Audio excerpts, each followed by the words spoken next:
Se me ocurre explicaros que los cuadros que habéis visto, los retratos que hace con los albinos, son la primera vez que trabajaba Miquel con Lejía. El Lejía, no sé si se entiende. El Chile.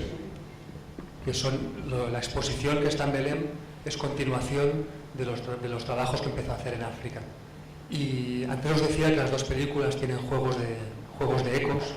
En los pasos dobles hay un pueblo de albinos. Y cuando Miquel vio a los albinos, dijo, los albinos no son blancos, son negros despigmentados. No os tengo que hacer con pintura blanca, sino con tela negra y lejía. Y ahí empezó a hacer estos retratos que se ven aquí, ¿no? En la otra película se ve al pueblo de albinos como una secuencia de ficción, ¿no? Penso que perceberam e já agora gostaria que fossem ver os quadros que estão cá e percebem exatamente o que o Isaac disse em relação à cor, aos álbuns, isso tudo, ao negro, ao branco, tudo isso. ¿Quieren? Y de algún modo pintar con lejía se parece bastante a la fotografía también, ¿no? Esta idea de las... Who can't speak this beautiful language, is there any solution to understand better what's happening? Sorry? For those who can't understand this beautiful language, can we participate somehow? Yes, if next time I'll be in London, I will ask everyone to speak in Portuguese. Sorry. No, I try to... it's difficult to do in three languages, we cannot do it Portuguese public. I would like to do it, but if you translate everything, in a way, it's going to... It's okay if I don't it's all right. Okay, thank you. Maybe if somebody speaks English, can sit with him, I don't know. Mi problema es porque es un poquito de francés, pero los subtítulos eran en inglés. Pero bueno, como lo importante era la cosa visual, no había problema.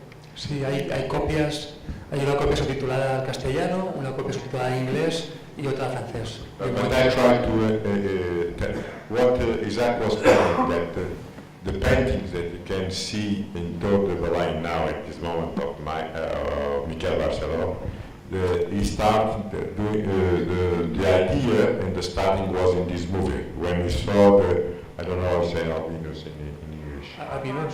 Albinos. Albines, and he said that albines, they are not white or without color, they were pigments. Without pigments, Like an erased color.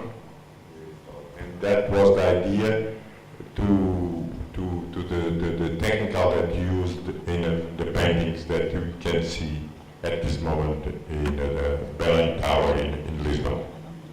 It was okay? Thank you. Sorry. Sí, se me ocurre que es mejor si tenéis preguntas o críticas. Puedes preguntar a mí y puedes criticar a la guionista y la productora.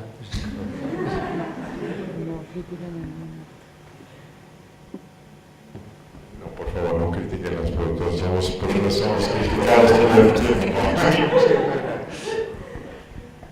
Bom, portanto, vamos ver agora o filme e o Isaac estará aqui com vosotros no final, ¿ok? Para hablar con vosotros un poco. ¿Ok? Ven, por favor. Que hay un diálogo, no solo un monólogo. ¿Ok? Por vezes é difícil, depois de ver uma película, que é difícil fazer perguntas disso tudo, mas acho que é importante. Eu tinha eu vou contar uma pequena história. Em português e depois, não sei, não entendo esta tradução, ok? Eu fui ver uma pessoa que eu tenho uma enorme admiração, que é o Jean-Luc Godard, aqui há 10 dias. E o meu filho, pronto, tem 21 anos, também conhecia, e dizia, pai, temos que preparar muito bem a entrevista. E eu disse, sabes, olha, eu aprendi uma coisa que é o seguinte, o que é importante não é preparar bem uma entrevista, é perceber o que é que o Jean-Luc terá para dizer, e nós a única coisa que temos que fazer é como aquele jogador de ténis tem que, quando ele está-se a parar e manda-nos a bola para o nosso campo, a gente só tem que mandar rapidamente para o lado de lá para que ele continue. Percebe? Isso é uma coisa que um grande crítico de cinema chamado Serge Danet que eu tive felizmente o prazer de conhecer, é considerado por muitos neste momento o maior crítico alguma vez de cinema, e tinha um programa de rádio, e muitas vezes quando não tinha nenhum convidado levava-me a mim. Eu na altura tinha 27, 28 anos, e o meu francês era extremamente limitado, não é? Mas ele levava-me para isso, para quando ele falava, e de repente era preciso alguém que lhe dissesse 3 ou 4 palavras para que ele continuasse. Portanto, muitas vezes estas massas classes, estas entrevistas podem ser fabulosas se do outro lado nós sentirmos cá essa atenção e essa pequena palavra, aquela pequena coisa que por vezes até pode não ter nada a ver, mas isso permite, perceba quem está deste lado, percebe, continuar a falar do seu trabalho. Portanto, é isso que eu peço que no final façam com o Isaac. ¿Has entendido lo que he dicho? Sí. ¿Vais a ver los pasos dobles? Bueno, os explico un poco de dónde sale la historia. Hace 5 años fui a filmar a Miquel Barceló, hice un trabajo con varios pintores y les filmé a todos en 35 milímetros y luego les mandaba el positivo para que pintaran encima. O sea, el resultado final era una mezcla de mi retrato en 35 con su autorretrato en pintura.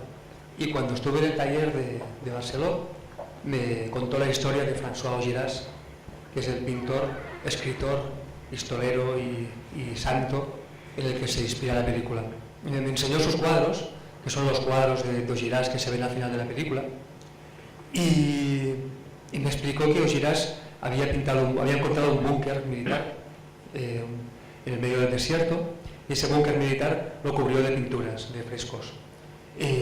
Ese búnker dejó que lo enterrara la arena y que desapareciera, y tiene un libro que se llama La Trajectoire, en el cual dice que en el siglo XXI alguien volverá a buscar ese búnker, ¿no? Entonces con Miquel nos dimos cuenta de que el siglo XXI ya había llegado, y un poco la película es la historia de esta búsqueda del búnker. Eso sí, Barceló me contó también, yo nunca había estado en el país Dogon, en Mali, hasta que empezamos a preparar la película, y antes de ir me contaba que allí no son grandes contadores de historias, ¿no? Son gente que tienen una gran tradición oral, son muy buenos contando cuentos. Es un lugar donde no hay electricidad, no hay televisión, no hay cine, no hay agua corriente tampoco, ¿no? Entonces dice Miquel que una noche le preguntaron la historia de Jesucristo, ¿no? Porque allí son animistas y no entendían cómo era Jesucristo y no entendían la crucifixión. Y entonces Miquel les contó la historia de Cristo, y la misma noche les contó la historia de Billy the Kid, y la historia de Caravaggio, y la historia de Frankenstein. Y al cabo de 2 semanas se dio cuenta de que en el pueblo lo mezclaban todo, ¿no? Que Jesucristo... No, eso no es Miguel, es Raúl Ruiz. ¿Este es? Ese es Raúl Ruiz. ¿También? Sí. Sí, siempre hemos pensado que es una película que tiene relación con Raúl Ruiz. No, Raúl es igual. Sí, antes le decía que mi director de fotografía es chileno, exiliado en París, y me decía, cuando conozcas a Paulo Blanco, dile que nosotros continuamos lo de Raúl Ruiz. Y si no se lo cree, llévale las críticas de prensa y podrá ver que también dicen que es incomprensible, igual que decían con él. Y la historia es un poco fruto de eso, ¿no? O sea, esta historia de que Jesucristo agarraba un fusil y empezaba a disparar a la gente, lo crucificaban, luego resucitaba como en forma de Frankenstein, ¿no? Y la película está contada un poco igual. Sigue la historia de Augiras, pero va cambiando de estilo, va cambiando de género a medida que avanza, ¿no? Y tenía relación, por un lado, con Barceló y por el otro lado con Augiras. François Augiras tiene un libro en el que cuenta, voy de metamorfosis en metamorfosis hasta agotar un día todos mis dobles, ¿no? Y un poco la película tiene esta misma idea. Veréis que es una película que va cambiando de estilo, ¿no? Eso tiene la ventaja de que si el primero nos gusta, podéis esperar porque va a cambiar, ¿no? Y si os gusta, pues va a ser muy corto. Bom, estou cheio de inveja de estar aqui com vocês e, además, porque en un momento estaba para también participar de películas sobre Augiras y no he hecho la película de Villalonga. Boa projeção e até já, ok?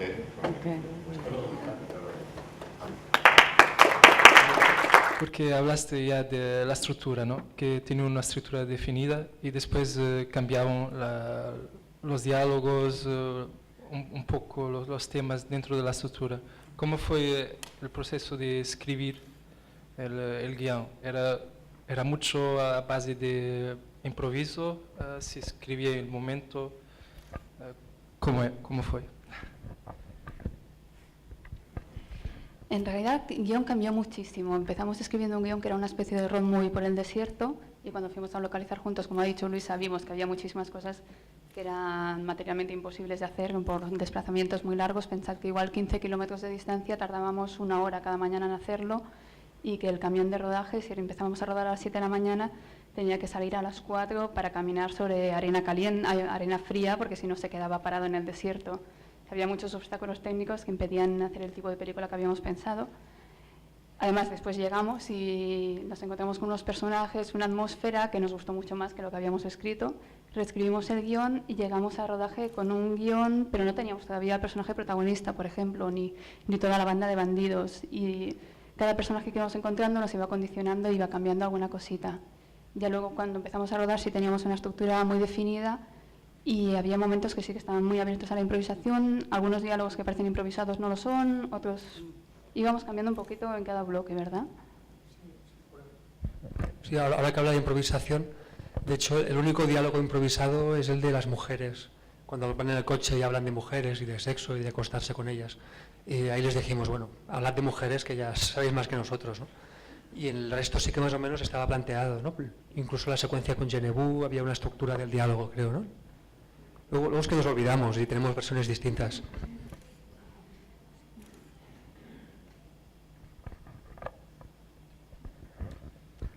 Ok, más puntos.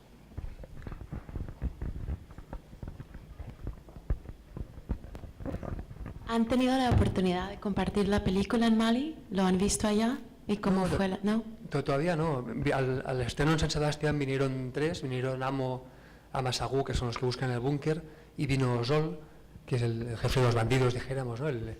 Y fue alucinante, porque claro, es que no han visto nunca cine, ¿no? Y de repente estar en San Sebastián. Me sorprendió mucho que en la rueda de prensa ningún periodista les preguntó nada, ¿no? Era como, tío, pero tenéis a 3 personas que nunca han visto cine, acaban de hacer una película y están viendo en pantalla grande. No os preguntaron nada. Y tenemos la idea quizás de ir en enero a enseñar la película en Bamako y en el país de Ogón. Tenemos que ver si es posible. Porque también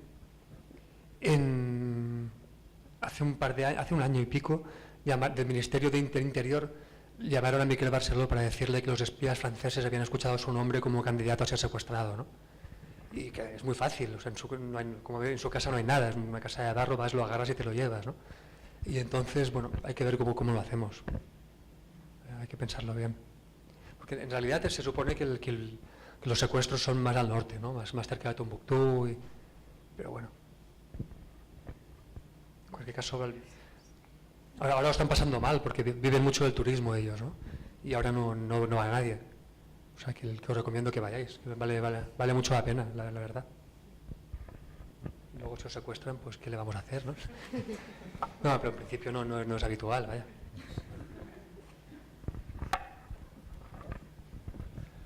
Mais alguma pergunta? Mais alguém? Então, ¿quieres decir más alguna cosa para terminar? No, daros las gracias por la paciencia. Y nada más. Obrigado, muito obrigado. Obrigado. E graças, Isaac, Isa, Luísa. Obrigado.